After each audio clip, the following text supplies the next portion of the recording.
Hello everyone, and welcome to another game of World of Warships. Today's replay is from mcgibe, and he is in the Izmail, a tier 6 Russian battleship. He is on the map Trident in an epicenter game. So it's a tier 7 battle, but there is like, what, 3 tier 7s? So actually pretty good matchmaking. And we do have a Miyoko coming around here fully broadside, isn't that nice? And there is a Citadel. Now mcgibe is going, well, more towards the eastern flank. Actually he's pretty central. Now with the rings separately capturable, ever since they introduced that, I have to say epicenter has gotten a lot more exciting. So now you want to have ships in each of the rings, and it looks like the enemy might just be capturing the middle ring there.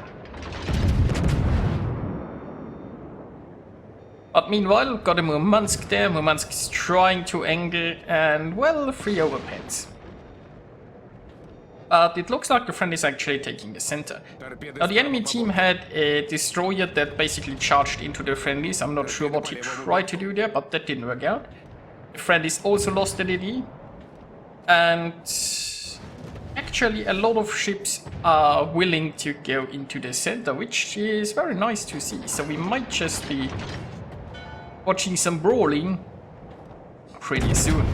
Meanwhile, we are watching a Graf Spee trying this broadside thing, and what do you think? Is it going to work? Well, well, it worked for our Izmail here.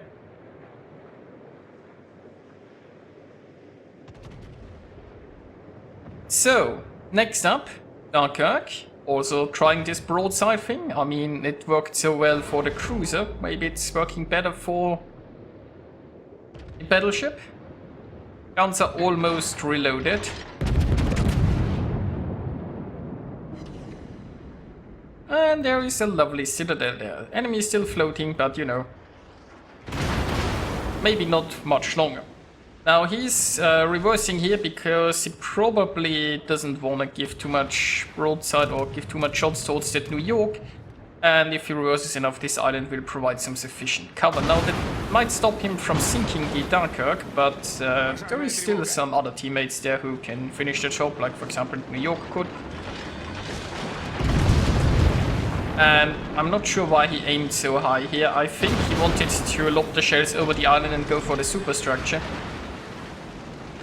But anyway, I mean, there are still enough friendlies who can take care of that problem. Now interestingly, there are some ships fighting 41 line. I guess they didn't get the memo on what this game mode is about. But most of the ships are actually rolling it out here in the center. And oh look, that's the broadside Miyoko from earlier, isn't it? So last time we got the single Citadel. Can he do better? I mean, 8.2 kilometers seems reasonable. Shares are out. And again, not a Citadel. So he is turning away here, trying to angle against the enemies there in the center. And once again, he has some nice cover here protecting his flank from the Gneisenau and the Congo.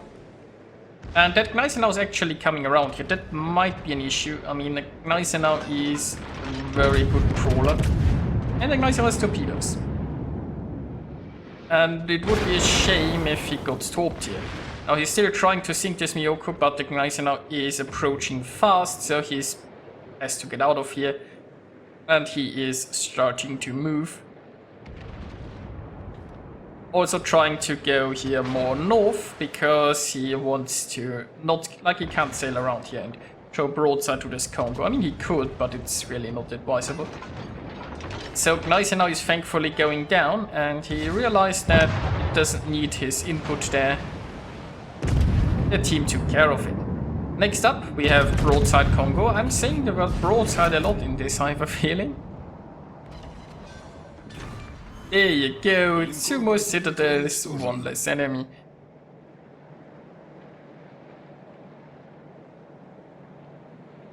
I mean, he's up to 2 kills, has a devastating strike and already 115,000 points of damage. Not too shabby for a tier 6 battleship. But I mean, we are far from over. The friendlies do have an advantage when it comes to points and caps, but ship-wise the teams are still equal, so anything can happen. The enemy is pushing hard in from the west. Well, okay, I'm not sure. Like, I mean, the destroyers are coming in and this Dallas, this Izmail is, I don't know where he is.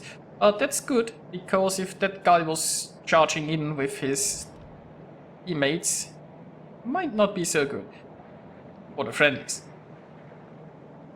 Meanwhile, we've got some enemies here. Broadside movement. Yeah, we are back with this broadside thingy.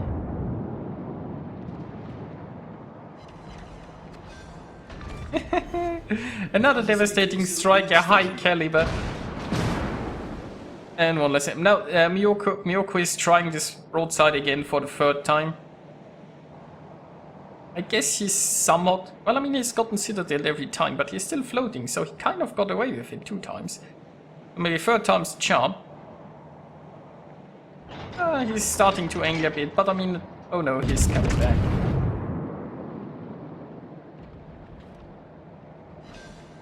There you go. Citadel number 3, and this time he's really gone. And look at that, he's in New York. That's... you guessed it, he's broadside. I mean, it's kind of an all-you-can-eat here, isn't it? It's just no matter where he looks, somebody really just wants to get penetrated. Look at that devastating strike number 3 and the Kraken's unleashed. And I mean, it's good because despite the endless broadside buffet he has in front of him, the team's actually not winning that hard. I mean, they are winning pretty hard on points, but ship-wise, like they're only 1 ship ahead. So this could easily just flip. Well, I mean, maybe not easily, but it's certainly possible. I mean, I've seen games that looked better being lost. So anyway, there is an Izmail coming this way, and that might just be a tough duel because, well, Izmail against Izmail. And if the enemy is just coming nose in, then it's a tough nut to crack. And, well, he is nose in. But he's also not that healthy.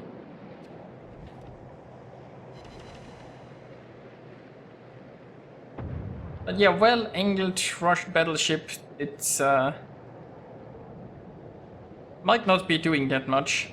He could actually just try high explosive here, because if the guy remains angled like this, burning him might just be a good idea. On the bright side, we do have a Congo coming in here, and like the 2 friendly battleships are creating sort of a crossfire and might just force the Izmail to give up on his angling. At least against one of them.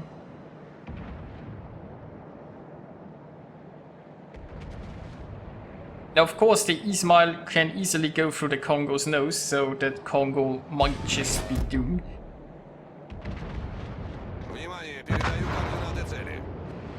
Well, down goes the Congo. Now, Izmail are pretty low health there, but also sorta angled.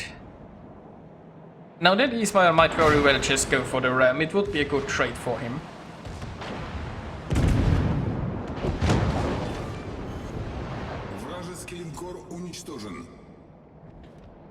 And that's one of Izmail. Now I'm not... I thought the Izmail nose was too thick to go through it. So I'm not sure what he penetrated there, but I also might be mistaken.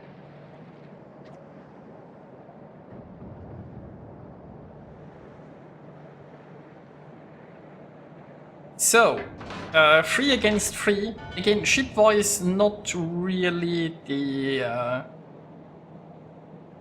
not really that decisive ship-wise, but the friendlies just control everything. The enemy just, they ignored the... Well, I mean, I can't say they ignored too. Like, they had quite a force there, but they might have a little too many adventures on the left flank. And also, 13 citadels already. So we have low health Dallas coming here, and very good. And then there is another destroyer somewhere around. His guns are loaded, he's prepared. Dallas showing broadside. Then again, I mean, there wasn't much Dallas left. He gets his citadel, he gets another kill. Can he get a double strike? Of course he can.